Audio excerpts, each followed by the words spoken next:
कोई भी अगर थॉट को मैं अगर सोचता रहूँगा और उस पर एक्शन लेता रहूँगा तो ऑब्वियसली बात है वो चीज़ आपको मिलने ही वाली है। In my life it has worked almost, I would say, more than 100% every time because I love the law of attraction.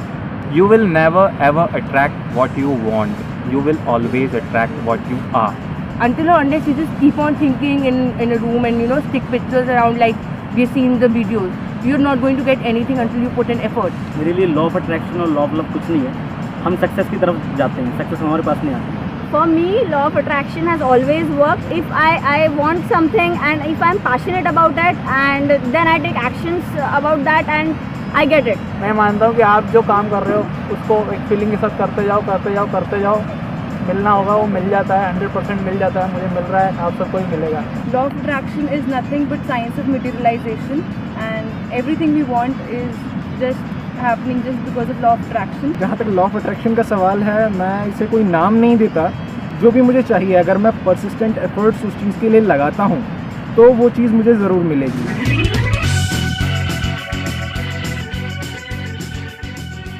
First of all, I am so excited to see you all. Thank you so much for coming from different parts of India and like. Okay, so let's start with this session. ये इतना interesting है, इसमें कुछ इतनी सारी चीज़ें unleash होने वाली हैं, कुछ इतनी सारी चीज़ें बाहर आने वाली हैं जो आज तक मुझे नहीं समझ आई थी। फॉर एग्जाम्पल, मैंने बहुत बार बोला कि अपने दिल की सुनो, अंदर की आवाज़ सुनो, कैसे सुने, उसका आज यहाँ पर जवाब आने वाला है। अपने डिज़ायर्स को आइडेंटिफाई कैसे करें, इतने सारे डिज़ायर्स हैं, उसमें से आइडेंटिफाई कैसे करें, थॉट्स के बेस पे करें, फीलिंग्स के बेस पे करें, इमोशंस के बेस पे करें, कैसे करें, उसका आज जवाब आने वाला है। बिलीफ, मैं कहता हूँ बिलीव करो, पूरी दुनिया कहती है बिलीव करो। बिलीफ है क्या? What is belief? कैसे करें, कैसे करते हैं बिलीव, कैसे कोई करता है, कैसे नहीं करता है। So this session is basically about how. दो तरह के लोग हैं जो मेरे सेशंस देखते हैं, एक वो हैं जो मज़े के लिए देखते हैं, उनको इससे कोई मतलब नहीं है कि अंदर क्या हो रहा है क्या नहीं हो रहा। मतलब अगर सिंपल वे में देखा जाए कि अगर उनको फील अच्छा हो रहा है, मज़ा आ रहा है, तो इसका मतलब वो सेशन में मज़ा आ रहा है, हल्का फुल्का है। थोड़ा सा भी दिमाग पे ज़्यादा लोड आ गया, कोई चीज़ें नहीं समझ में आ रही, कन्फ्यूजन क्रिएट हो रही है, अरे मज़ा नहीं आ रहा है, मज़ा नहीं आ रहा, सिंपल। सो ये है जो सेशन है, ये वाला जो सेशन है, ये टिपिकली दूसरी कैटेगरी के लोगों के लिए है, जो मज़े के लिए नहीं देख रहे, जो सही में कुछ करना चाहते हैं, कुछ बनना चाहते हैं, कुछ सीखना चाहते हैं। अगर सच में आप कुछ करना चाहते हो तो ये सेशन आपके लिए है। So this is my message to everybody. And एक बहुत इम्पॉर्टेंट कुछ मैं पढ़ने वाला हूँ इस सेशन को शुरू करने से पहले। It's one of my favourite books of all time. Name of this book is Dao De Ching. हम इसको पढ़ते हैं तो it is Tao, TAO, but we pronounce it as Dao. Dao का मतलब होता है दी वे, रास्ता। रास्ता कहाँ जाने का? रास्ता ज़िंदगी जीने का। इसकी कुछ लाइंस है जो मैं आप लोगों के लिए रीड करूँगा और वो बहुत ज़रूरी है इस सेशन को शुरू करने से पहले। Chapter number 76। When he is born, man is soft and weak. In death, he becomes stiff and hard. Truly, what is stiff and hard is a companion of death. What is soft and weak is a companion of life. So if we want to be alive, we need to be flexible. Flexible not just in terms of our body, but in terms of our mind, in terms of our thinking, in terms of our beliefs. Let's be ready to change it. क्योंकि मैं अपने खुद के कई beliefs को challenge करने वाला हूँ। अभी जैसे जैसे सेशन आगे बढ़ेगा उसमें मैं अपने आप के बारे में नेगेटिव बोलने वाला हूँ। क्यों नहीं? मैं गलत नहीं हो सकता क्या? ज़रूरी है जो मैंने बोल दिया वो पत्थर की लकीर है? क्यों भाई? कल जो मैं था और आज जो हूँ उसमें ज़मीन आसमान का फ़र्क है। तो फिर मेरे थॉट्स क्यों नहीं बदल सकते? क्यों नहीं बदल सकते? मैं गलत क्यों नहीं हो सकता? मैं एक्सेप्ट क्यों नहीं कर सकता कि मैं गलत हूँ? Why not? तो इसी तरीके से जो भी आप इस सेशन को देख रहे हो, चाहे यहाँ पे देख रहे हो, चाहे वीडियो में देख रहे हो, try to be as soft as possible in terms of thinking. उसके बाद में चाहे तो हार्ड हो जाना, आइडियली नहीं होना चाहिए, चाहे तो हो जाना, बट अभी खुले दिमाग से सिर्फ समझने की कोशिश करो कि मैं जो बोलने वाला हूँ, जो मैं एक्सप्रेस करने वाला हूँ, कुछ चीज़ें हैं जो मैंने बहुत अपने डीपर लेवल ऑफ एग्जिस्टेंस पे फील करी, रियलाइज़ करी, एक्सपीरियंस करी है, जिसको मैं आप लोगों के साथ में अभी शेयर करने वाला हूँ। अब एक छोटा सा कन्फेशन। अनस्टॉपेबल सेशन को देख करके कुछ लोगों को ये लगा है कि मैं लॉ ऑफ अट्रैक्शन का मजाक उड़ा रहा हूँ। लगा है ना? सो अब अगर आप ध्यान से देखोगे उस सेशन को, तो मैंने उनका मजाक नहीं उड़ाया, कुछ बातों का मजाक उड़ाया है, और अगर किसी इंसान का मजाक उड़ाया तो खुद का उड़ाया। क्यों? क्योंकि मैं पास्ट में, आप में से कुछ लोगों को शायद पता भी नहीं होगा, मैं बता देता हूँ कि जब मैंने लाइफ चेंजिंग सेमिनार्स करने शुरू करे थे तो सेशन के एंड में मैं एक प्रिंट आउट देता था सबको, और उस प्रिंट आउट में सबसे ऊपर एक बुक का नाम लिखा होता था, recommended, strongly recommended by Sandeep Maheshwari, the secret, law of attraction, simple. So मैं खुद स्ट्रांगली उसमें बिलीव करता था। उसके अलावा इल्यूजन टू रियलिटी वाला जो मेरा सेशन था, उसमें मैंने आगे जा करके जो डिटेल में एक्सप्लेनेशन दिया वो तो ठीक था, उसमें तो फोकस किया काम पे, 32 बार चबाने पे, जो मैं कहता हूँ कि काम पे फोकस करो बजाय कि किसी सपने पे फोकस करने के। लेकिन शुरू में जो मैंने 3 एग्जांपल्स दिए थे, जो लोगों को बोला था कि आप इमेजिन करो कि आपका एक 1 BHK फ्लैट है, वो आपको मिल गया है, इमेजिन करो कि आप एक फॉरेन टूर पे चले गए हो, इमेजिन करो कि आपका एक बिजनेस है, आप वहाँ पर बैठे हुए हो और आप सोचने लग गए तो अपने आप सच हो जाएगा, आपको कुछ करना नहीं पड़ेगा। ये क्या था? लॉ ऑफ अट्रैक्शन था।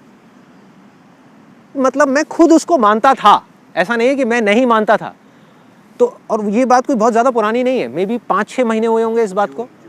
और अगर आप एक और चीज़ को नोट करोगे तो मैंने आज तक अपने किसी भी सेशन में किसी के बारे में भी, चाहे लॉ ऑफ अट्रैक्शन हो चाहे ये हो वो, किसी के बारे में कभी नेगेटिव नहीं बोला। तो मैं क्यों नेगेटिव बोल रहा हूँ लॉ ऑफ अट्रैक्शन के बारे में? क्यों बोल रहा हूँ? कोई ना कोई वजह है, और वो वजह क्या है मैं आपको बता देता हूँ। मैं अपने एक दोस्त से मिला जिसने आकर के मुझे बहुत थैंक्स किया, मतलब दैट गाय, उसने आकर के मुझे बोला कि संदीप भाई तेरी वजह से मज़ा आ गया और मैं गोवा फ्री में घूम के आ गया अपनी फैमिली के साथ में।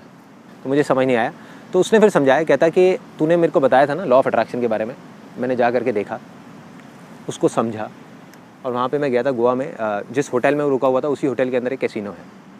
कहता वहाँ पे जा करके मैंने उसको अप्लाई किया लॉ ऑफ अट्रैक्शन को, और प्रॉपर तरीके से मैंने अप्लाई किया। मैंने कहा एग्जैक्टली तूने क्या किया ज़रा बताएगा? तो रूले नाम की एक गेम होती, आप लोगों को पता है रूले? नहीं पता तो गूगल में जा करके डाल के देख लेना। उसमें बहुत सिंपल है, नंबर्स होते हैं बहुत सारे, उसमें से एक नंबर आपको चूज़ करना होता है। अगर वो नंबर आ गया तो आपको 1 का 35 मिल जाता है। ओह आई थिंक यहाँ से सीधा वहीं की टिकट कटने वाली है गोवा की। सो सीधा 1000 रुपये आपने लगाया, 1000 रुपये का कितना हो जाएगा? 35,000। अगर नो लिमिट टेबल है, 1 लाख रुपए लगाया तो 1 लाख का कितना हो जाएगा? 35 लाख। उस बंदे ने क्या किया, अपना इसको समझ करके वीडियो को देखा और अपने लॉ ऑफ अट्रैक्शन को अप्लाई कर दिया वहाँ पे गैम्बलिंग में। कहता मैंने एक नंबर पकड़ लिया कि 0, कोई और नंबर पे मैं पैसा नहीं लगाऊंगा। बाकी लोग क्या करते हैं, चेंज करते रहते हैं नंबर बार बार। कहता मैं चेंज नहीं करूँगा, सिर्फ 0 पे पैसा लगाऊंगा। उसने अपनी टेक्निक निकाली कैसीनो में जीतने की, जुए में जीतने की। उसने 0 पे पैसा लगाया। कहता मैंने एक बार लगाया, लेकिन अपनी लॉ ऑफ अट्रैक्शन की पूरी पावर को मैंने लगा दिया कि 0 आएगा आएगा आएगा आएगा आएगा। कहता 1 बार लगाया नहीं आया, 2 बार लगाया नहीं आया, 4 बार लगाया नहीं आया, 10 बार लगाया नहीं आया। कहता 15वीं बार आ गया। मतलब मैंने 15,000 रुपये गंवाए और 35,000 रुपये कमाए। क्लियर है यहाँ तक? यहाँ तक क्लियर है? कहता फिर मैंने दोबारा शुरू किया और मेरा फेथ बढ़ गया, मेरा जो बिलीफ है वो बढ़ गया, वो स्ट्रांग हो गया अपनी लॉ ऑफ अट्रैक्शन की पावर्स पे कि ये काम कर रहा है। कहता मैंने दोबारा लगाना शुरू किया, नहीं आया नहीं आया नहीं आया नहीं आया, 25 बार नहीं आया, 30वीं बार 30th टाइम जा करके आ गया। कहता बस फिर तो देख, फिर तो मेरा जो बिलीफ है वो और स्ट्रांग हो गया। जैसे ही मेरा बिलीफ स्ट्रांग हुआ, जो उसके आने के चांसेस हैं वो और ज़्यादा बढ़ गए। मतलब कि 30 बार में आया, मतलब उसने 30,000 रुपये गंवाए और 35,000 रुपये कमाए। मतलब नेट अगर देखा जाए तो 5,000 रुपये का प्रॉफिट। अगली बार कहता मैंने लगाया लगाया लगाया और चौथी बार में आ गया। मतलब कि चौथी बार में 0 आ गया। और इस तरीके से करके मैंने 90,000 रुपये वहाँ पे कमा लिए। 90,000 I have earned.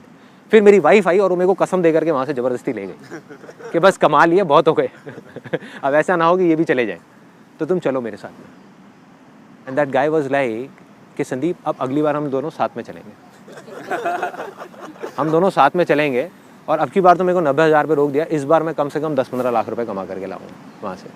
This is his way of looking at things. मतलब अब उसका जो बिलीफ है वो बहुत स्ट्रांग हो गया, बहुत स्ट्रांग। मैंने उसको बोलने की कोशिश करी, मैंने कहा भाई जुए में कोई जीता है क्या आज तक? आप टेम्पररी बेसिस पे तो हरा सकते हो, एक दिन हरा सकते हो कैसीनो को, 1 साल तक आप रेगुलर खेलते रहो, आप जीत ही नहीं सकते। Because it's a law, it's law of probability, it's proven maths जिसके बेस पे कैसीनोज चल रहे हैं। और करोड़ों नहीं, अरबों नहीं, खरबों रुपए का रोज काम हो रहा है वहां पे, और एक भी आदमी जीत के नहीं निकलता। लेकिन कहता मैं जीत सकता हूँ। कहता मेरा है लॉ ऑफ अट्रैक्शन की पावर, हो सकता है किसी और की नहीं है, मेरी है, मेरी है, मुझे विश्वास है कि मैं जीतूंगा। एक जुआरी की शुरुआत ऐसे ही होती है। गैम्बलर्स कैसे बनते हैं? जो हार जाता है वो कभी जुआरी नहीं बनता, वो तो छोड़ करके गालियां दे करके बाहर चला जाता है। जो जीत जाता है वो गया, वो क्या बन गया? जुआरी बन गया, जुआरी बन गया। तो ये जो मैं सेशन कर रहा हूँ उसमें आई थिंक उसका भी एक बहुत बड़ा रोल है, बिकॉज ये मैं इनडायरेक्टली उसके लिए भी कर रहा हूँ। तो जैसे ही मेरा सेशन होगा तो यूट्यूब पे जाने से पहले मैं एक DVD बनाऊंगा, ले आ करके अपने उस फ्रेंड को दूंगा भाई एटलीस्ट देख, शायद तुझे कुछ समझ आए, शायद। बट आज उसका विश्वास पूरा है लॉ ऑफ अट्रैक्शन पे कि हर जगह पे काम करता है, काम करता है, काम करता है। लेकिन जब ये चीज़ हुई तो मैंने अपने आप से ये चीज़ समझने की कोशिश करी कि क्या सही में ऐसा हो सकता है। बिकॉज अगर सोचने से पार्किंग मिल सकती है, सोचने से ट्रैफिक चेंज हो सकता है, सोचने से इतनी सारी चीज़ें हो सकती है, गाड़ी मिल सकती है, बंगला मिल सकता है, तो एक नंबर क्यों नहीं आ सकता? अगर हम देखा जाए, जब एक गाड़ी को हम अट्रैक्ट कर सकते हैं अपनी तरफ सोचने से, अपनी अट्रैक्शन की पावर से, तो एक नंबर को क्यों नहीं अट्रैक्ट कर सकते? क्या बड़ी बात है, क्यों नहीं कर सकते? तो जब मैंने जैसे ये क्यों आया ना दिमाग के अंदर घुस गया जा करके कि भाई क्यों नहीं हो सकता, क्यों नहीं हो सकता। मतलब मैंने ये नहीं कहा था कि ये हो ही नहीं सकता, मैंने कहा कि शायद हो सकता है, शायद नहीं, चलो इसके अंदर जाते हैं, अंदर जा करके देखते हैं कि कहानी है क्या, समझ आएगी। और जैसे जैसे जैसे जैसे मैं अंदर जाता चला गया, अंदर जाता चला गया, अंदर जाता चला गया, समझने की कोशिश करी कि एग्जैक्टली हो क्या रहा है। मतलब मैं अकेला नहीं था, पूरी की पूरी दुनिया है जो आंख बंद करके, आंख पे पट्टी बांध करके सिर्फ बोल रही है कि लॉ ऑफ अट्रैक्शन काम करता है, और अपनी हर एक जगह पर उसको लगाने की कोशिश कर रही है। इनडायरेक्टली जुआरी बनते चले जा रहे हैं, जुआ खेल रहे हैं, उसमें मजा आ रहा है, कभी काम कर रहा है, कभी नहीं कर रहा है। यही तो होता है जुआ, यही होता है ना कि जुआ खेला, काम कर गया तो हाँ मेरा लॉ ऑफ अट्रैक्शन बहुत स्ट्रांग है, नहीं किया तो लक है, लक खराब है। सो अब बेसिकली क्या हो रहा था कि जैसे जैसे मैं इसके अंदर जाता चला गया तो सबसे पहली चीज़ जो मुझे समझ आई कि ये कोई लॉ नहीं है, इट्स नॉट अ लॉ। मतलब ज़बरदस्ती इसके ऊपर ठप्पा लगा दिया गया है कि इट्स अ लॉ। लॉ क्या होता है? जो साइंटिफिकली प्रूवन हो, जिसको साइंटिफिकली प्रूव किया जा सकता है। जैसे लॉ ऑफ ग्रेविटी है, लॉ ऑफ मोशन है, जिसको साइंटिफिकली एक्सप्लेन किया जा सकता है, समझाया जा सकता है, प्रूव किया जा सकता है। लॉ ऑफ अट्रैक्शन क्या है? अगर सिंपल वे में देखा जाए ये किस तरीके से काम करता है, ये माइंड के लेवल पे काम करता है। There are 3 levels of existence which are there in all the human beings. एक है हमारा फिजिकल लेवल, ये जो बॉडीज है हमारी। एक है फिजियोलॉजिकल लेवल, जो हमारे सेल्स हैं, टिश्यूज हैं, डाइजेस्टिव सिस्टम है। एक है साइकोलॉजिकल लेवल। तो ये काम करता है साइकोलॉजिकल लेवल के ऊपर, जहाँ पर हमारे थॉट्स के लेवल के ऊपर, हमारे डिज़ायर्स के लेवल के ऊपर। और बेसिकली अगर सिंपल तरीके से क्या देखा जाए, हर चीज़ की एक फ्रीक्वेंसी होती है। जितनी भी चीज़ें हम अपने आसपास में देख रहे हैं, अभी इस पत्थर को देख रहे हैं, रेत को देख रहे हैं, पानी को देख रहे हैं, पेड़ को देख रहे हैं, हम अपने आप को देख रहे हैं, अपनी बॉडीज़ को देख रहे हैं, जैकेट को देख रहे हैं, ये सब क्या है? This is nothing but energy. ये सबको पता है, सबको पता है, everything is made up of atoms, है ना। So this is energy vibrating at different frequencies, अलग अलग फ्रीक्वेंसी पे वाइब्रेट कर रही है। इसकी जो फ्रीक्वेंसी है वो अलग है, मेरी जीन्स की अलग है, इसलिए दोनों देखने में अलग लग रहे हैं। है एनर्जी, है एनर्जी, सिंपल है। तो इसी तरीके से इसकी पत्थर की अलग है, मेरी बॉडी की अलग है, सब चीज़ों की अलग है। ऐसे ही हमारे थॉट्स की एक फ्रीक्वेंसी होती है, और अलग अलग थॉट्स की अलग अलग फ्रीक्वेंसीज होती है। लेकिन क्या हम अपनी थॉट्स की फ्रीक्वेंसी को मेजर कर सकते हैं अभी आज के टाइम में? साइंटिफिकली नहीं कर सकते। अभी ऐसा कोई डिवाइस नहीं बना कि हम एग्जैक्ट बता सके कि मेरे थॉट्स की फ्रीक्वेंसी किस लेवल पे चल रही है। जब हम मेजर ही नहीं कर सकते तो जो भी कुछ है वो हाइपोथेटिकल लेवल पे है। जिस चीज को हम मेजर ही नहीं कर सकते, जिस चीज के बारे में हमें कुछ पता ही नहीं है, उसको हम लॉ कैसे कह सकते हैं? जिस दिन वो मेजर हो गया उस दिन ये लॉ है, उस दिन ये लॉ है। मतलब एक हमारे हाथ में एक डिवाइस होगा जिसे सीधा मेजर किया जाएगा अभी मेरे थॉट्स की क्या फ्रीक्वेंसी चल रही है। अच्छा वो बाइक की चल रही है, अरे नहीं यार इसको एडजस्ट करो 240 पे डालो, अभी 160 पे, 240 पे डाला, गाड़ी की आ गई, गाड़ी आ गई। सिंपल है ना, सिंपल है, क्या प्रॉब्लम है? उस दिन ये एक लॉ है, कोई प्रॉब्लम नहीं है। हमें पता है कि हम अंधेरे में तीर नहीं चला रहे, हम सीधा जाकर के निशाना लगा रहे हैं, ठा, that is law, that is law. जैसे एक रिसर्च हुई थी बहुत इंटरेस्टिंग सुपरस्टिशन के बारे में। It's a very very interesting example. एक पिजन को, एक कबूतर को एक उसमें रखा गया, एक केज में, एक पिंजरे में रखा गया, और साइड में एक मशीन लगाई गई।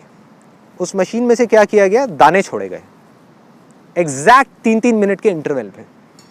हर 3 मिनट बाद वहाँ से एक दाना निकलता और कबूतर को दाना मिलता। कबूतर को जैसे जैसे भूख बढ़ रही थी तो उसको उस दाने का लालच भी बढ़ रहा था, है ना। सो वो दाना आया एग्जैक्ट 3 मिनट बाद, कबूतर ने दाना खाया। कबूतर ने क्या किया, बीच में फ्रस्ट्रेशन की वजह से फ्रस्ट्रेट हो गया क्योंकि दाना नहीं मिल रहा था, दाना देर में मिल रहा था और उसको भूख बढ़ती जा रही थी। उसने कलाबाजियाँ खानी शुरू कर दी, गोल घूमा ऐसे करके पिंजरे में और आकर के बैठ गया। फिर से थोड़ी देर बाद दाना आ गया, फिर से गोल घुमा, घूम करके बैठा, दाना आ गया, गोल घुमा, घूम करके बैठा, दाना आ गया, गोल घुमा, घूम करके बैठा, दाना आ गया। कबूतर का सुपरस्टिशन क्या बन गया कि मैं गोल घूम रहा हूं, इस वजह से दाना आ रहा है, जबकि ये सच नहीं है। जो दाना आ रहा है वो उस मशीन की वजह से आ रहा है जो एक इंसान के हाथ में है, जो एक इंसान के हाथ में है। उसने प्रोग्रामिंग कर रखी है कि हर 3-3 मिनट बाद दाना आएगा, जिसका उस कबूतर के गोल घूमने से कोई मतलब नहीं है, लेकिन उसका सुपरस्टिशन बन गया, उसका एक हाइपोथेसिस बन गया कि मैं गोल घूमूंगा तभी दाना आएगा। अब वो गोल घूमे जा रहा है, घूमे जा रहा है, घूमे जा रहा है, घूमे जा रहा है, घूमे जा रहा है, घूमे जा रहा है, घूमे जा रहा है, दाना नहीं आ रहा, फिर भी गोल गोल गोल गोल घूमे जा रहा है। उसको लग रहा है शायद अब आएगा, अब आएगा, जब गोल नहीं घूम रहा तो दाना नहीं आ रहा। Getting my point? This is superstition, कि जब हमको कुछ नहीं पता कि वो चीज हो कैसे रही है, फिर भी हम उसमें अपने फंडे घुसा दें, दैट इज सुपरस्टिशन। और इसी तरीके से अभी कुछ टाइम पहले, जब इस सेशन को करने से पहले, आई थिंक अराउंड, अशोक जी कब आपसे बात हुई थी मेरी? अराउंड 15-20 दिन पहले बात हुई थी। कहते कि मैं इस्कॉन टेम्पल में गया था जहाँ पे आपके सेशंस होते थे, वहाँ पे मैंने आपको देखा और मेरे अंदर एक अर्ज आई कि मुझे यहाँ पर इस कंपनी को ज्वाइन करना है। मैंने अपना रिज्यूम भेजा और मैं यहाँ पर आज इस कंपनी में बैठ गया। इसका मतलब क्या हुआ कि मेरा लॉ ऑफ अट्रैक्शन बहुत स्ट्रांग है। मैंने कहा कि अगर ऐसा है तो इसका मतलब तो भाई लॉ ऑफ अट्रैक्शन काम करता है। मैंने कहा अशोक जी आप बताओ, क्योंकि मैं तो अब खुद डायरेक्टली इन्वॉल्व हूँ नहीं ऑपरेशंस में, हमारे पास कितने रिज्यूम्स आते होंगे उन लोगों के जो आज हमारी कंपनी में काम करना चाहते हैं? तो कहते हैं बहुत आते हैं, हज़ारों पड़े हैं मेरे पास में, मतलब there are hundreds and hundreds of resumes that we receive every month.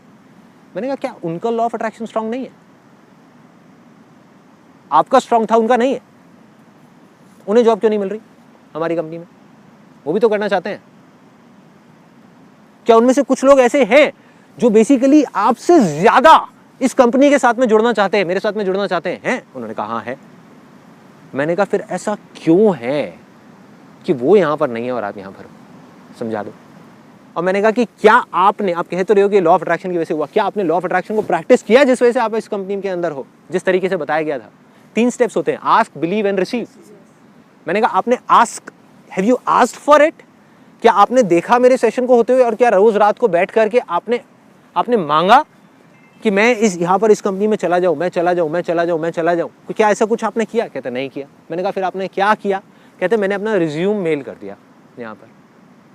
मैंने कहा एक छोटा सा फर्क आ गया आप में और उन लोगों में जो जेन्युइनली लॉ ऑफ अट्रैक्शन को प्रैक्टिस कर रहे थे। छोटा सा फर्क आ गया। इन्होंने इमीडिएट एक्शन लिया, देखा और अपना रिज्यूम उठा करके मेल कर दिया। तो मैंने कहा क्या हुआ? गारंटी नहीं हुई कि आपको जॉब मिलेगी, प्रोबेबिलिटी बढ़ गई आपकी। उन लोगों से जो लॉ ऑफ अट्रैक्शन को प्रैक्टिस तो कर रहे थे लेकिन साथ में कोई एक्शन नहीं ले रहे थे।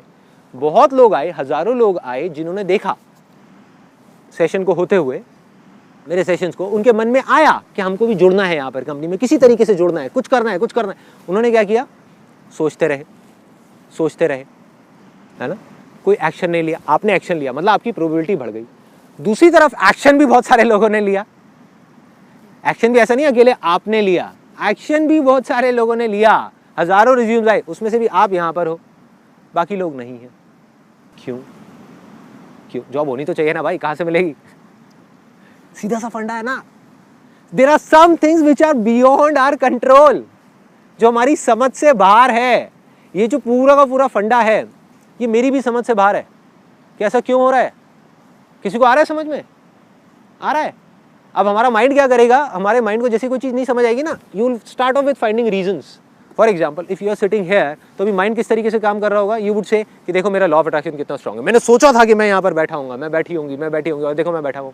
बाकी के लोग, बाकी के 1000 लोग, क्या उन्होंने नहीं सोचा था? हो सकता है आपसे ज़्यादा सोचा होगा, आपसे अच्छे तरीके से सोचा होगा, आपसे अच्छे तरीके से प्रैक्टिस करी होगी। क्या पता वो आपसे ज़्यादा डिजर्विंग भी हो, क्या पता कमी उसके अंदर हो जो सिलेक्शन कर रहा है। क्यों नहीं हो सकती? कमी मेरी टीम में क्यों नहीं हो सकती? मेरे में क्यों नहीं हो सकती? क्या पता जो इस वीडियो को देख रहे हैं वो आपसे ज़्यादा डिजर्विंग हो, वो यहाँ पर नहीं है, उनका लॉ ऑफ अट्रैक्शन आपसे ज़्यादा स्ट्रॉन्ग है, वो यहाँ पर नहीं है, आप यहाँ पर हो। क्या वजह है? समझा दो। तो जो चीज़ हमको नहीं समझ आ रही उसको हम क्यों समझने की कोशिश कर रहे हैं? क्यों ले जा करके उस पर हम एक ठप्पा लगाने की कोशिश कर रहे हैं? हमें सिर्फ ये देखना है कि हम क्या कर सकते हैं। सिंपल, कि कोई चीज़ हमारे कंट्रोल से बाहर है, सबसे पहले तो एक्सेप्ट करोगे, हाँ this is beyond our control, तभी तो हम कुछ कर सकते हैं। अगर हम बोलते रहे एक चीज़ जो हमारे कंट्रोल में है ही नहीं, हम बोलते रहे कि नहीं ये मेरे कंट्रोल में है, कंट्रोल में है, कंट्रोल में है, अटक गए। जब हमने एक्सेप्ट कर लिया तो अब हम देख सकते हैं कि हमको क्या एक्ट करना है, हम क्या स्टेप्स उठा सकते हैं, हम क्या कर सकते हैं, हम कैसे आगे बढ़ सकते हैं। अब आते हैं बैंग ऑन, सीधा पॉइंट पे कि भाई लॉ ऑफ अट्रैक्शन। और ये बड़ी मज़ेदार गुत्थी है, गुत्थी वो वाली नहीं, वो जो कॉमेडी नाइट्स में आती थी। एक एक्चुअल गुत्थी है। गुत्थी क्या है कि यार सबसे पहला स्टेप जो बताया गया है वो बताया गया आस्क, यही है, correct me if I am wrong, यही है सबसे पहला स्टेप लॉ ऑफ अट्रैक्शन का, आस्क, मांगो। क्या मांगो? जो हमारे डिज़ायर्स हैं। डिज़ायर्स कहाँ से आते हैं? कहाँ से आते हैं डिज़ायर्स? थॉट से आते हैं। अब कैसे डिसाइड करें, कैसे डिसाइड करें कि किस थॉट को मांगना है, किसको नहीं मांगना? एक दिन में 60,000 से ज़्यादा थॉट्स आते हैं, ये भी बताया गया है हर जगह पर। तो उसका एक रास्ता बताया गया है काफ़ी जगह पे, वो है अपनी फीलिंग्स के बेस पे हम डिसाइड कर सकते हैं, इमोशंस के बेस पे हम कॉल ले सकते हैं। ये एक रास्ता है। क्या ये रास्ता ठीक है? अब एक एग्जांपल लो, बड़ा रियल लाइफ सा। पान की दुकान पे 4 लड़के खड़े हुए हैं, चारों दोस्त हैं, पुराने दोस्त हैं 4-5 साल से। 3 दोस्त हैं सिगरेट पीते हैं, एक है नहीं पीता। और ऐसे ही शुरुआत होती है सिगरेट पीने की, ऐसे ही होती है। एक है नहीं पीता। अब वो 3 दोस्त मिलके क्या कर रहे हैं? उस एक का मजाक उड़ा रहे हैं, कह रहे हैं कि ओले ले ले ले बेटा, बेटे के लिए दूध लेकर के आओ, दूध पिलाओ बेटे को, इसकी बस की नहीं है सिगरेट पीना, ये आदमी नहीं बना अभी, he is not a man, he is a baby, baby बेटे जाओ घर पे जा करके खेलो अपने टेडी बियर के साथ में, ऐसे बोल रहे हैं। तो एक दोस्त की खिंचाई हो रही है, 3 दोस्त बैठ करके हंस रहे हैं, मजाक उड़ा रहे हैं, मजे मार रहे हैं। उसको कैसी फीलिंग हो रही है? उस एक लड़के को गंदी फीलिंग हो रही है, गंदी फील होगी ना। अपने आप को सिचुएशन में डाल करके देखो कि आपके दोस्त, और यही 3 दोस्त हैं उसकी लाइफ में, और कोई है ही नहीं, कोई चौथा दोस्त नहीं है, कि वो सब मिल करके उसका मजाक उड़ा रहे हैं, बुरे तरीके से मजाक उड़ा रहे हैं। तो उसको गंदी गंदी फीलिंग्स हो रही हैं और वो किसी तरीके से अपने आप को रोकने की कोशिश कर रहा है। अच्छी फीलिंग के लिए उसको क्या करना है? सिगरेट लेनी है, जलानी है, पीनी है। Now he will be a part of the gang. 4 दोस्तों का पार्ट बन गया, उनके साथ में घूमेगा बाइक पे, उनके साथ में बातें करेगा इधर उधर की, ये वो। Now he will be a man. ठीक है, अच्छी फीलिंग। डिजायर क्या कह रहा है? पियो। फीलिंग क्या करवाना चाह रही है उससे? पिलाना चाह रही है। लेकिन अगर वो नहीं पीता और उन दोस्तों को बोलता है कि भाड़ में जाएं ऐसे दोस्त, मुझे नहीं चाहिए ऐसे दोस्त, और घर में जाकर के अकेला बैठ जाए, तो कैसी फीलिंग होगी उसको? गंदी फीलिंग होगी, गंदी फीलिंग। जैसे ही फीलिंग्स खराब होती है, माइंड इमीडिएटली उसकी एग्जैक्ट अपोजिट अच्छी फीलिंग ढूंढता है, एग्जैक्ट उल्टी उसकी। फॉर एग्जाम्पल, अगर वाइफ से लड़ाई हुई तो इमीडिएटली एक आदमी जा करके उसको ऑफिस में अगर कोई दूसरी फीमेल होगी जो थोड़ा अच्छे से बात करेगी, वो अच्छी लगने लग जाएगी इमीडिएटली। या फिर वो उसको पूरा उसको ठीक करने के लिए अगर कहीं लड़ाई हुई तो जा करके खाना खाने लग जाएगा, ओवर ईटिंग करने लग जाएगा, मतलब किसी तरीके से अपनी फ्रस्ट्रेशन को निकालेगा। सिगरेट, जबकि पता है कि वो अपने लिए हार्मफुल है, लेकिन सिगरेट पीना शुरू करता है। Feelings are temporary. इस चीज को हमको अपने दिमाग के अंदर घुसाना है, तभी इन फीलिंग से हम लड़ सकते हैं, चाहे अच्छी हो चाहे बुरी हो। जिसके पीछे हम भाग रहे हैं वो टेम्पररी है। जितना हम भागते रहेंगे भागते रहेंगे भागते रहेंगे, वो उतना ही हमको घुमाती रहेगी घुमाती रहेगी घुमाती रहेगी। सिंपल। सो जरूरी नहीं है कि जो फीलिंग्स अच्छी हैं वो काम भी हमारे लिए अच्छा हो। तो अब सवाल वहीं आ जाता है घूम फिर के, तो फिर डिसाइड कैसे करें? कोई भी बड़ा डिसीजन लेने से पहले हमें क्या अपने आप से पूछना है कि क्या ये मेरे लिए अच्छा है या नहीं है? क्या ये मेरे आसपास में जो लोग हैं उनके लिए अच्छा है या नहीं है? फीलिंग अच्छी है, करो। फीलिंग बुरी है, करो। ये एक बहुत इंटरेस्टिंग कैच है। फीलिंग बुरी है, करो। आई अगेन रिपीट, फीलिंग बुरी भी है तो करो, अगर वो अच्छा है तो। फॉर एग्जाम्पल आज अगर प्यार और अट्रैक्शन में फ़र्क देखा जाए तो क्या है? प्यार और अट्रैक्शन में अगर सिंपल वे में फ़र्क देखा जाए तो क्या है? Attraction gives you temporary pleasure but permanent pain. Love gives you temporary pain but permanent pleasure or something beyond pleasure. Exactly. Something beyond pleasure. When you are beyond pain and pleasure, when you are beyond your mind, that state is called love. आप किसी dancer से जाकर के पूछो कि क्या कब होता है आपकी बेस्ट परफॉर्मेंस कब थी? कहती बेस्ट परफॉर्मेंस तब थी जब मैं खुद को भूल गई थी, जब मैं नहीं थी। मैं कौन है? Pain and pleasure. जब मुझे दर्द हो रहा था लेकिन मुझे पता ही नहीं था मुझे दर्द हो रहा है, मुझे मजा आ रहा था लेकिन मुझे पता ही नहीं था मजा आ रहा है, लोगों को आ रहा था मुझे तो नहीं आ रहा था, मैं थी लेकिन मैं नहीं थी। तो स्टेट ऑफ लव में कैसे पहुंचते हैं? मेरी जिंदगी में टोटल 8-10 चीजें हैं जिससे मैंने प्यार करा है। अट्रैक्ट मैं लाखों चीजों की तरफ हुआ हूँ, ठीक है, काम है, लोग हैं, ये है, वो है, बहुत आइडियाज हैं, लाखों आइडियाज हैं जिनकी तरफ मैं अट्रैक्ट हुआ हूँ। लेकिन प्यार मुझे सिर्फ 8-10 आइडियाज से है, 8-10 चीजों से है, जो इतना प्यार है कि जिसके लिए मैं मरने को तैयार हूँ, जिसके लिए मैं कुछ भी करने को तैयार हूँ। That is called state of love. अगर आज की डेट में आप मुझसे पूछो कि वो मेरे लिए सबसे ज्यादा क्या है, that is the state of meditation. Meditation. Rewind करते हैं, 3 साल पीछे चले जाते हैं। मेडिटेशन मेरे से एक दिन में 10 सेकंड भी नहीं होती थी। I use to hate meditation like anything, hate meditation. मतलब मेरी जिंदगी का सबसे बड़ा प्यार अगर मैं फीलिंग्स के बेस पे चूज करता तो क्या मैं कभी वहां तक पहुंचता? नहीं पहुंचता, नहीं पहुंचता। क्योंकि फीलिंग्स क्या करवाएंगी? बेकार है ना, छोड़ना। माइंड क्या करेगा? दर्द हो रहा है यार, नहीं बैठा जा रहा। जो एक आसन होता है ना, सिंपल सुख आसन, उसमें मैं 1 मिनट नहीं बैठ सकता था। फिर भी मैंने कहा कि जो होगा देखा जाएगा, on the basis of my will power. क्योंकि मुझे पता था कि जो काम मैं कर रहा हूँ वो सही है। फीलिंग बेकार है, कोई बात नहीं, भाड़ में गई फीलिंग्स। करता गया, करता गया, करता गया, करता गया, करता गया, योग करता गया, करता गया, करता गया, प्राणायाम करता गया, करता गया, करता गया, करते करते करते करते आज I can do the most complicated of asanas in yoga. तो I am not doing it for feeling yoga, हाँ, I am doing it because I love doing it, because love is irrespective of feelings. If I am in love with my wife तो कभी मुझे उसके साथ में अच्छी feeling होती है, कभी मुझे खराब फीलिंग्स होती है, still I love her and I always be with her. ये नहीं कि अपने कुछ फ्रेंड्स की तरह या कुछ लोगों की तरह कि जब तक फीलिंग अच्छी हो रही है तब तक प्यार है, जिस दिन फीलिंग खराब हो रही है बेकार है, डिवोर्स। ये क्या तरीका हुआ भाई? बस टेम्पररी पेन प्लेजर, बस अट्रैक्शन था। अरे नहीं भाई, प्यार means you need to be there. चाहे दर्द हो रहा है, चाहे अच्छा लग रहा है, कोई फर्क नहीं पड़ता, करना है तो करना है भाई। और मजे की बात बताऊं, आज अगर आप अपनी फीलिंग्स के अकॉर्डिंग चलते हो तो आपके हाथ में नहीं है, एक मार्केटर के हाथ में है, एक एडवर्टाइजर के हाथ में, वो आपको कैसा फील कराए। गाड़ी की कोई बढ़िया सी ऐड दिखा दे, बाइक कोई बढ़िया सी दिखा दे, चाहे आपकी बजट से बाहर होगी, आप पागल हो जाओगे। फीलिंग्स ट्रिगर हो गई ना, फीलिंग्स इमोशंस 5 सेंसेस के थ्रू आपके ट्रिगर कर दिए, आपके हाथ से आपका कंट्रोल गया, अब उसके हाथ में आपकी लगाम है, वो जो चाहेगा आपसे कराएगा। यही हो रहा है, यही हो रहा है। जो लोग सक्सेसफुल नहीं हो पाते किसी भी फील्ड में, वो फीलिंग्स की तरफ भागते रहते हैं। जब तक फीलिंग अच्छी हो रही है करते रहो, फीलिंग खराब हो रही है छोड़ो, कोई और चीज ढूंढो जहाँ पे अच्छी फीलिंग हो रही है।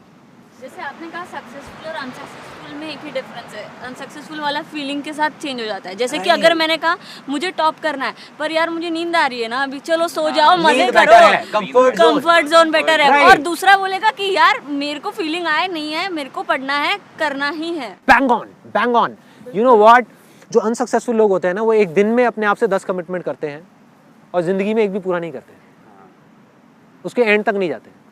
जो सक्सेसफुल लोग होते हैं वो 1 महीने में 1000 कमिटमेंट्स को छोड़ते हैं, मतलब थॉट्स को, डिजायर्स को छोड़ते हैं और सिर्फ एक कमिटमेंट करते हैं, लेकिन मरते दम तक उसको पूरा करते हैं। तो जस्ट गो फॉर इट।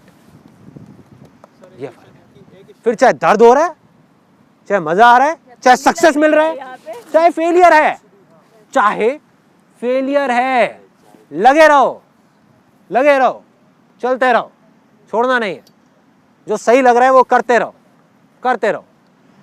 यहां तक क्लियर हो गया कि अपने डिजायर को डिस्कवर कैसे करना है, आपके लिए क्या अच्छा है, बस this is the most important. Feelings is secondary. अब आ जाओ कि अब डिजायर तो हमको पकड़ में आ गया, अब क्या करें? अब क्या करें? 2 रास्ते हैं।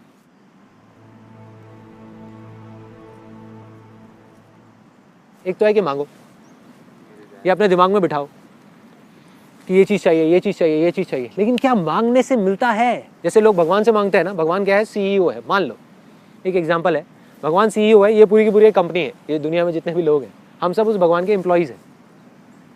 एम्प्लॉयज़ तो मांगेंगे ही, कोई डाउट ही नहीं। लेकिन जो CEO है वो उन 100 एम्प्लॉयज़ में से किसको प्रमोशन देगा? जो सबसे ज़्यादा मांग रहा है या सबसे ज़्यादा अपनी लॉ ऑफ अट्रैक्शन की पावर्स को यूज़ कर रहा है उस प्रमोशन को लेने के लिए, या जो डिजर्विंग है? खेल खत्म, खेल खत्म। तो मांगने का क्या फ़ायदा है? जो जितना ज़्यादा मांगेगा वो ज़्यादा अच्छा होगा। उस सीईओ को कौन ज़्यादा अच्छा लगेगा? अगर आप सीईओ हो, just imagine it for a sec, I will give it a pause. अब आपके नीचे 10 लोग काम कर रहे हैं, उसमें से एक को या प्रमोशन दे सकते हो क्योंकि सीट एक ही खाली है, 10 को नहीं मिल सकती। अब आप किसको दोगे प्रमोशन उन 10 में से? जो सबसे ज़्यादा आपको मांगता है, जो रोज़ आ करके थोड़ी थोड़ी देर में बोलता है यार देख लेना ज़रा ना, कुछ कर देना, इस बार का जो प्रमोशन है मेरा आप कर देना, ये वो करके, उसको दोगे? या वो जो मांगता ही नहीं है आपसे लेकिन अपने काम पे ध्यान देता है, काम पे? और ये बात है आपकी, जबकि आप और मैं, हम इतने फेयर नहीं हैं। वो तो बिल्कुल फेयर है ना यार, वो गलत कैसे कर सकता है? वो गलत आदमी को प्रमोशन कैसे दे सकता है? वो तो सही को ही देगा ना, वो तो डिजर्विंग को ही देगा। तो करना क्या है? अपने आप को डिजर्विंग बनाना है। लॉ ऑफ अट्रैक्शन क्या कहता है? कई बुक्स में भी लिखा हुआ है। इनफैक्ट लॉ ऑफ अट्रैक्शन के बारे में जो लोग बात कर रहे हैं वो भी यही बोल रहे हैं, डेफिनेशन सही दे रहे हैं, एग्जाम्पल्स गलत दे रहे हैं। क्या बोलते हैं? You do not get what you want, you get what you are. जो आपने भी शायद बोला है अपनी वीडियो में, right? You get what you are, जो आप हो। और आप कौन हो? आप आपके बिलीव्स हो, राइट? जब तक आपके बिलीव्स नहीं बदलेंगे तब तक कुछ नहीं बदलने वाला। आप मांगते रहो, और मांगने से अगर बिलीव्स बदलते तो इस दुनिया के सबसे स्ट्रांग बिलीव्स भिखारी के होते हैं। सबसे ज्यादा वो मांगता है, मांगता है ना, कुछ मिलता है क्या? नहीं। तो क्या करें? सिर्फ एक रास्ता है, अपने आप को डिजर्विंग बनाएं। फोकस कहां डालना है? मांगने पे नहीं, अपने आप को बदलने में। अपनी लाइफ की सिचुएशंस को नहीं, लोगों को नहीं, दुनिया को नहीं, खुद को बदलने में, खुद को डिजर्विंग बनाना है, राइट? एक बार आप डिजर्विंग बन गए, क्या जरूरत है किसी से भीख मांगने की? क्या जरूरत है भिखारियों की तरह, ए भगवान ये दे दे वो दे दे? क्यों चाहिए? क्यों मांगना है? बल्कि दूसरे वे में, एक तरफ बात करी जा रही है, देखो कितना कॉन्ट्राडिक्टरी है लॉ ऑफ अट्रैक्शन में जो बात की जा रही है। एक तरफ बात करी जा रही है ग्रैटिट्यूड की, एक तरफ बात करी जा रही है मांगने की। Both of these things are poles apart. If you really have gratitude in your heart, compassion in your heart, तो आप क्यों मांगोगे उससे कुछ? बल्कि वो आपको दर्द भी देगा, तब भी आप उसको थैंक्स करोगे। आप कहोगे अच्छा है यार, तूने कुछ सोच के ही दिया होगा। पैसा देगा तो भी, नहीं देगा तो भी, पैसा खत्म कर देगा तो भी, नहीं करेगा तो भी। That is gratitude. Real gratitude means just let it be. इसका मतलब ये नहीं कि ग्रोथ ही रोक दें। आई एम नॉट टॉकिंग अबाउट कि हम ग्रो ना करें, बिकॉज ग्रोथ ही लाइफ है, लेकिन मांगना जिंदगी नहीं है। ग्रोथ और मांगना दो अलग अलग चीजें। मैं ये नहीं कह रहा कि आप ग्रो मत करो, या आपको गाड़ियां नहीं मिलेंगी, बंगले नहीं मिलेंगे, सब कुछ मिलेगा, सब कुछ मिलेगा, लेकिन मांगने से नहीं मिलेगा। मांगते रहो। कंपनी में जो एम्प्लॉइज मांग रहे हैं उनको मांगने से नहीं मिलेगी प्रमोशन, जो डिजर्व करेगा उसको मिलेगी। डिजर्विंग कैसे बनाएं? अपने बिलीव्स को चेंज करके। Second step,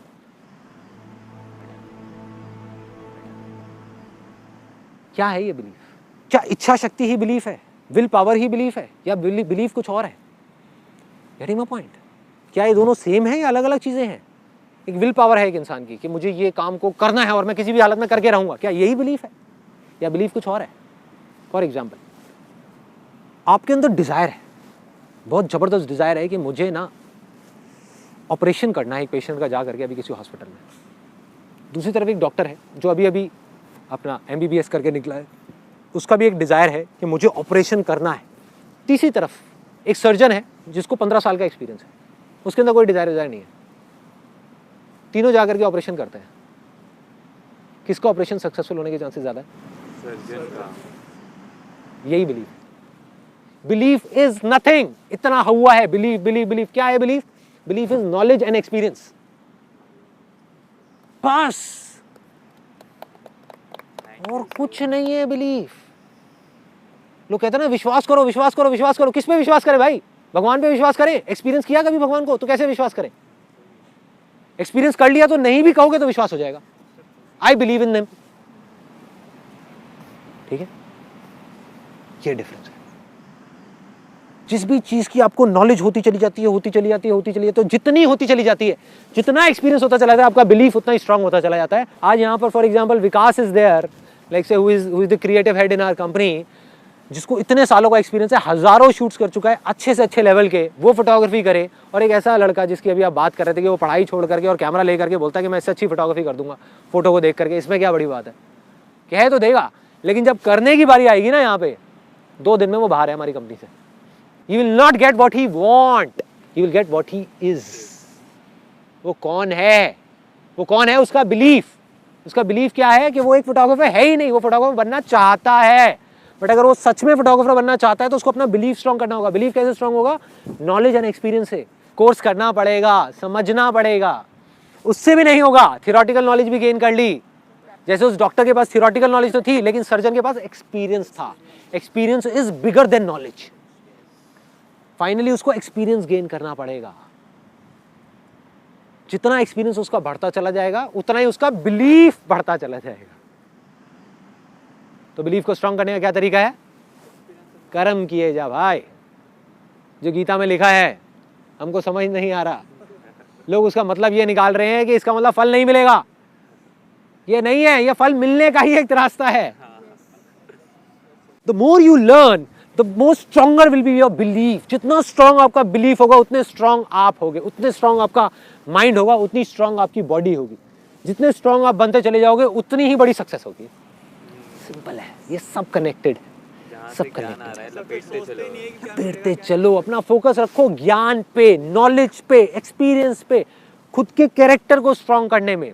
B the change you want to see in the world. इसका मतलब क्या है? किसी भी इंसान को देख लो जिसने भी कुछ अच्छा किया है जिंदगी में, उसने सबने एक ही बात बोली, फिर हम उस बात को छोड़ करके कहीं और चले जाते हैं और फिर घूमते रहते हैं, फिर सोचते हैं कि यार क्या हो रहा है, खुशी क्यों नहीं मिल रही? इसीलिए नहीं मिल रही। 2 स्टेप कंप्लीट हो गए, हमने अपने आप को डिस्कवर कर लिया, बिलीफ भी स्ट्रांग हो गया। तीसरा स्टेप क्या है? Action.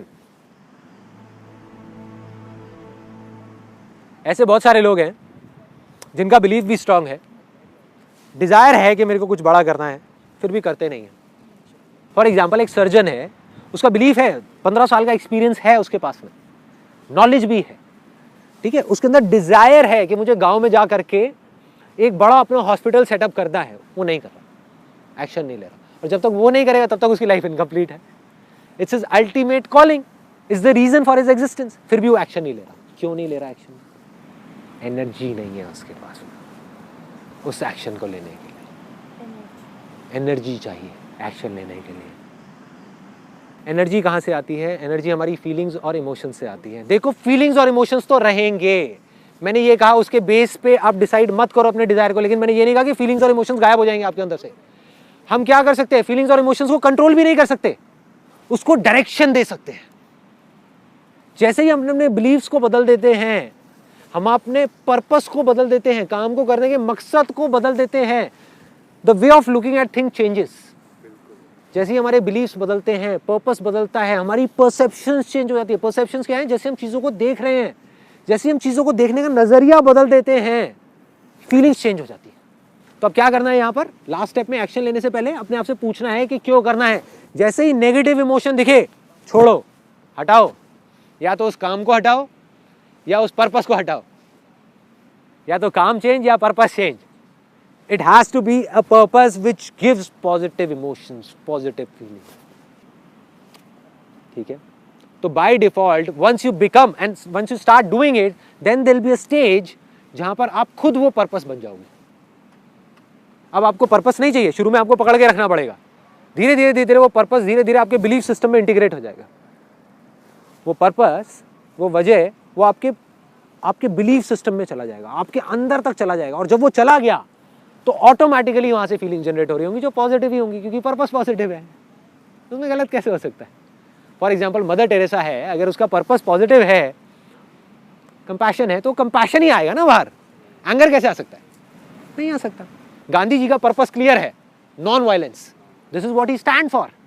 Look at any great leader in the history of this world, everybody stood for something which they strongly believe in. वो बिलीव क्या, कहां से बना? वो एक दिन में नहीं बना, पहले उसकी शुरुआत हुई पर्पस से।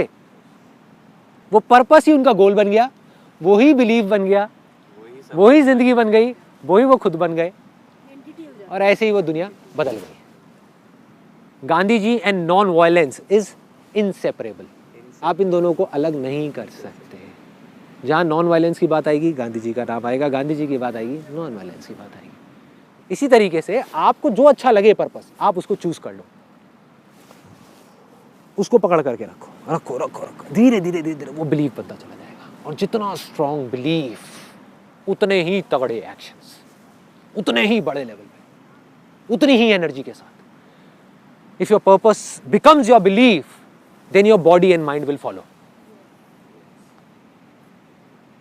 वो पर्पस, वो बिलीफ आपकी बॉडी से, आपके माइंड से ऐसे ऐसे काम कराएगा, आप हिल जाओगे देख करके। आप कहोगे भाई ये हो क्या रहा है।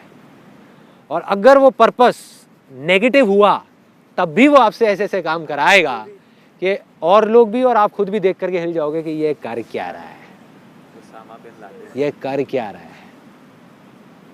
राइट? आपकी फोटोग्राफ आ गई, आपने नाम बोला उसामा बिन लादेन। ढूंढते हुए आएंगे आपके पास। मॉडल जैसे फेम को पर्पस रख के कर रहा है काम, तो इज इट रॉन्ग? अटक गया।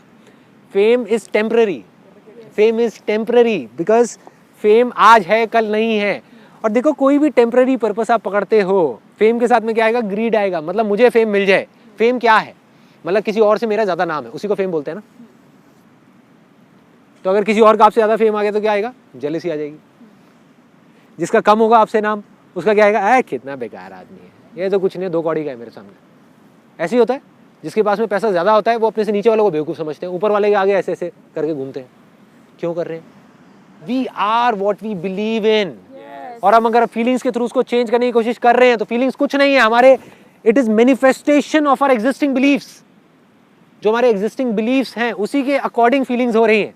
तो अगर आपको अपनी जिंदगी में कुछ भी बदलना है तो फीलिंग्स के अकॉर्डिंग अगर आप चले तो कुछ नहीं बदलने वाला, आपको बिलीव्स को बदलना है। बिलीव्स को बदला फीलिंग्स बदलेंगे, फीलिंग्स बदला इमोशंस बदलेंगे, इमोशंस बदला एनर्जी बदलेगी, एनर्जी बदली आप बदलोगे, आप बदले दुनिया बदलेगी, पता भी नहीं चलेगा, दुनिया बदलेगी, सब कुछ बदलेगा, सब कुछ बदल जाएगा। Now comes the last. सब कुछ हो गया, एक्शन तक समझ आ गया। एक्शन कैसे लेना है, एक्शन कहाँ से आएगा? एक्शन आता है इमोशन से, फीलिंग्स से। फीलिंग्स कहाँ से आती है? पर्पस से। पर्पस या तो खुद बनेगा गोल के थ्रू, या आप पर्पस बनाओगे उसके अकॉर्डिंग गोल्स बनाओगे। दोनों में थोड़ा सा फर्क है। गोल के according purpose taken for granted. अरे पर्पस है नहीं है, क्या फर्क पड़ता है, काम तो हो रहा है ना, पैसा तो आ रहा है ना, चलता है। पर्पस है भाई, इस पर्पस से बाहर गोल नहीं बनाने वाला मैं। नॉन वायलेंस मतलब नॉन वायलेंस, समझ गए? That is purpose. फिर वो गोल्स टिकते हैं, आपको कोई हिला नहीं सकता।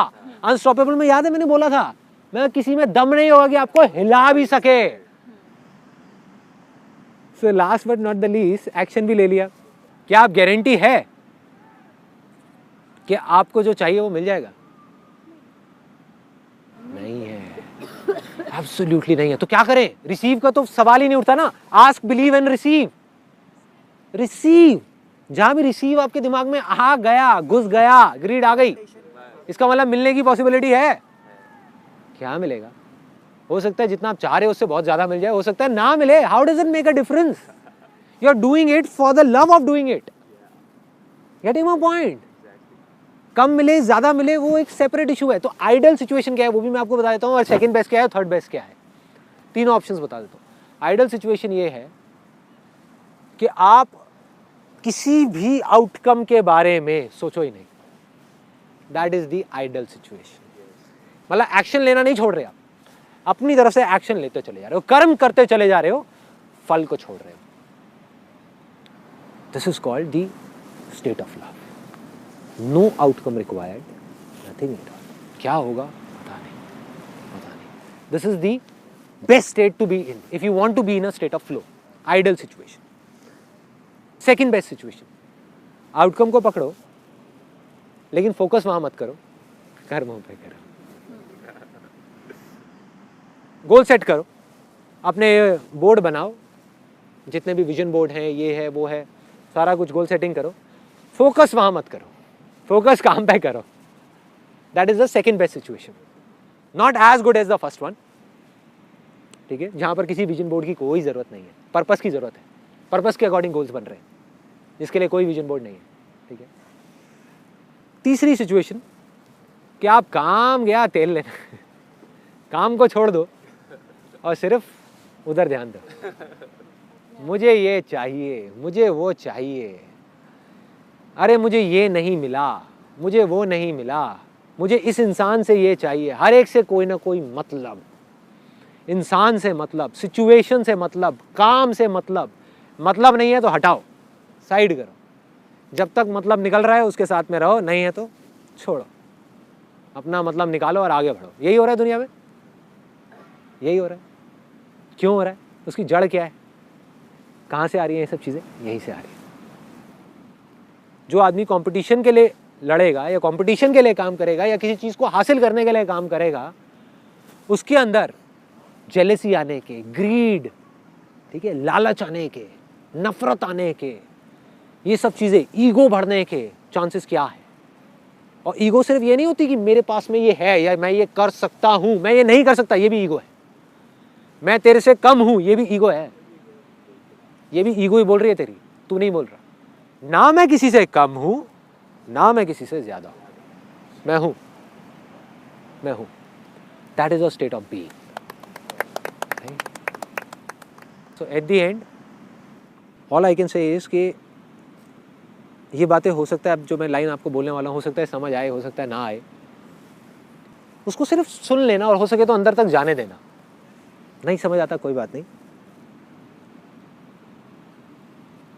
कि अगर आप जिंदगी में सच में उस खुशी को एक्सपीरियंस करना चाहते हो, which is called the state of bliss, which is beyond pleasure, beyond happiness, beyond everything, तो उसका सिर्फ एक तरीका है, सिर्फ एक, कोई दूसरा तरीका नहीं है। Your mind has to be at peace. आपका जो मन है वो शांत होना चाहिए, भीड़ में भी शांत, शोर में भी शांत। शोर मतलब बाहर नहीं, थॉट्स का शोर, थॉट्स आ रहे हैं जा रहे हैं, लेकिन आपका मन शांत है, you are at peace, then you are in a state of bliss. That is the ultimate goal of human life.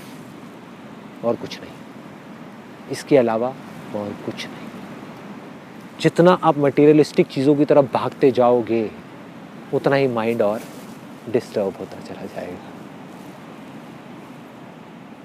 जितना इन चीज़ों को हम पकड़ के भी छोड़ देंगे, उतना ही हम एट पीस होते चले जाएंगे।